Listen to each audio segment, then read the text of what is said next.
তো ফাইনালি গাড়িটা ওপেন হয়ে গেছে। এখানে ওয়ারিং কেটে দিয়েছে ইঁদুরে ধার। তো আমরা খুঁজতে খুঁজতে এখান থেকে ব্যাটারি খোলা, এদিকে পুরো ডিকি ওপেন। তো এখান থেকে একটা জিনিস পেলাম, জিনিসটা তোমরা দেখে নাও, জাস্ট কিছু বলার নেই। ভেতর থেকে ট্রেনে বের করতে হবে।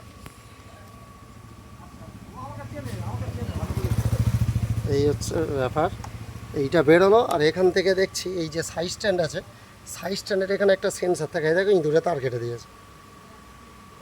জাস্ট ভিডিওটা এ করে নিই, ঠিক তার কেটে দিয়েছে।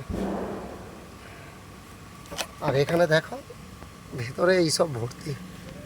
এটা হচ্ছে ইয়ামা জেডার গাড়ি, BS6 মডেল। তো গাড়ি সেল হচ্ছে না। এই হচ্ছে পুরো ওপেন করা গাড়ি। গাড়ির ভেতর থেকে এইসব নোংরা ক্যাজরা বেরোলো। এই হচ্ছে এতগুলো নাট আমাদেরকে খুলতে হয়েছে।